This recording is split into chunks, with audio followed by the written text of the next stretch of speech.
covering Fresno, Bakersfield, and all of California. This is MY53 News at 8. Marijuana fans rejoice. Fresno now has a pot dispensary. But first, we're covering developing news as the Washburn fire continues to burn. Monday night across the San Joaquin Valley. Good evening, I'm Austin Reed. Parts of Yosemite still closed off to the public, and the Highway 41 entrance still closed tonight, all because of the Washburn fire, which broke out this past Thursday. Current acreage around 2,300 acres. Containment is right around 25%. Firefighters are desperately trying to protect the giant sequoia trees. Evacuation orders kicked in Friday, and we brought you that live breaking news on the MYTV53 Facebook page. The Tenaya Lodge, located south of the park, is still open tonight, but a mandatory evacuation order has been issued for the community of Wawona and the Wawona campground. Tonight, a shelter for evacuated residents is located at the Mariposa New Life Church on Cole Road. Meanwhile, the Grizzly Giant is in danger. It's the most renowned giant sequoia in Yosemite Park, standing at 209 feet. It is the second largest tree in Yosemite and one of the most photographed. The Grizzly Giant is in the Mariposa Grove impacted by the blaze. And tonight we have new video in from the Fire Integrated Real-Time Intelligence System. The program is intended to significantly improve situational awareness for first responders. Here now some video from above when firefighters first spotted the Washburn fire. Fire is approximately 1 mile from Wawona now. Fire's edge is active.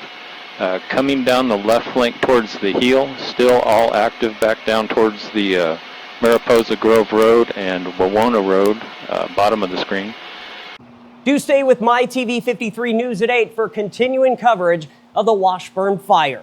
And it was yet another super hot day all across the valley. And in Fresno today, a number of cooling centers were open throughout the day. They closed about an hour ago. Frank Ball Neighborhood Park and Ted Willis Community Centers are just some of the locations.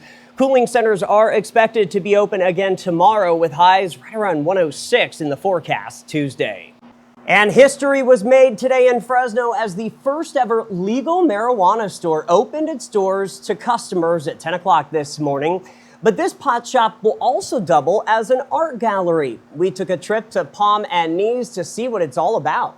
By the way, another cannabis shop will be opening next week in Fresno. That'll be over on Blackstone Avenue. And soon the city will have a total of 21 pot shops with a limit of 3 per district. Caught on camera by CHP in San Luis Obispo. This post on Facebook, it's going viral. It says, "Never a dull day," especially when you receive multiple 911 calls of a casket. That's right, a casket on the shoulder of the freeway.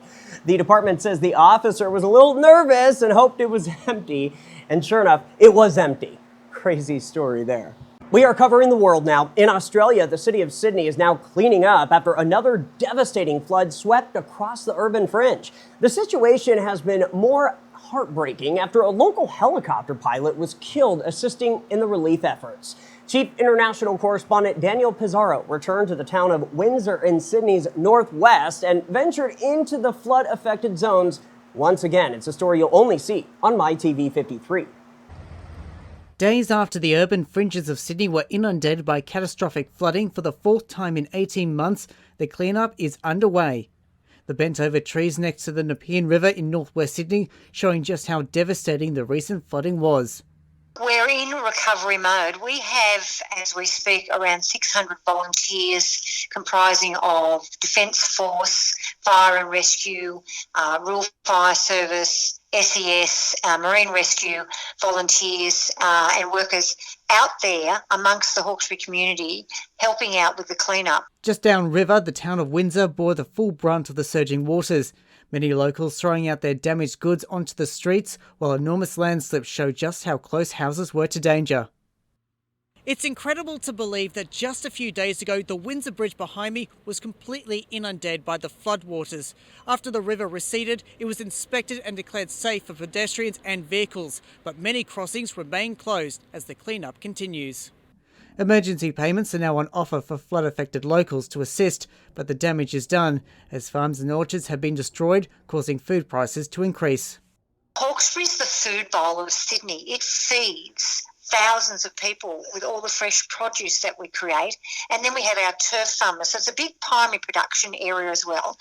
Meanwhile, the Hawkesbury community is in mourning after an experienced helicopter pilot, Carl Herbst, was killed after his chopper crashed on the weekend. Herbst was well known for his assistance during the floods and has been remembered as a hero. Such a great guy.